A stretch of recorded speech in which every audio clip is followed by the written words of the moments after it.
هل أقدر أتعلم لغة إنجليزية عن طريق الاستماع؟ الحقيقة إن الطفل لما بيتولد أول حاجة بيسمعها الأب والأم والبيئة المحيطة بيه، فهو هنا بيتعلم عن طريق الاستماع. في خلال السنين الأولى من حياته بيسمع كتير وبيبدأ يتكلم عن طريق جمل غير مفهومة أو كلمات غير مفهومة، بيحاول يكشف الأصوات ويفهم الأصوات ويبدأ يتفاعل من خلال كلمات غير مفهومة. ممكن يغير بعض الحروف زي الكاف والتاء أو الحاء والخاء، يبدأ يتكلم وبيتفاعل مع اللي حواليه بناء على الأصوات اللي بيسمعها، المواقف اللي بيشوفها.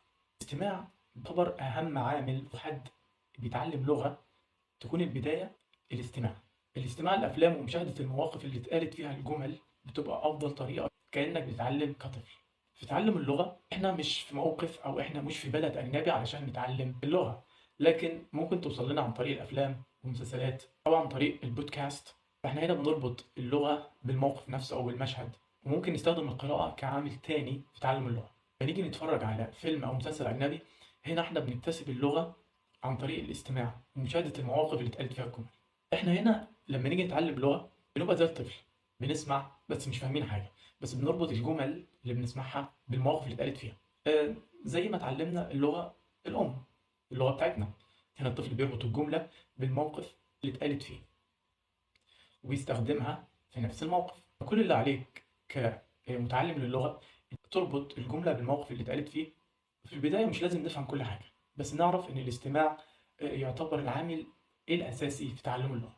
لما نتفرج على فيلم مش بنبقى فاهمين كل حاجة، نفس موقف الطفل الصغير لما يجي يتعلم اللغة بتاعته مش بيبقى فاهم كل حاجة، بس واحدة واحدة بيبدأ يكتسب جمل ويتكلم بيها. عامل نفسك كطفل، ما تخافش من الغلطات، ما تخافش ان انت تقول جملة غلط، ما تتحرجش.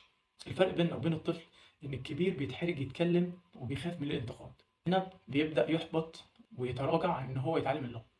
لكن الطفل ما بيخافش يغلط. هنا الفرق بين الطفل وبين الكبير العامل النفسي.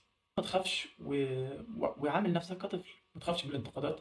الهدف الرئيسي ان انت توصل ان انت تتقن اللغة، بس اتقان اللغه لازم يتطلب منك ان انت ما تخافش وان انت ما تحبطش وما تسيبش حد يحبطك في ان انت تبدا تتعلم لغه. عامل نفسك كطفل وما تخافش من الغلطات وابدا اتعلم لغه.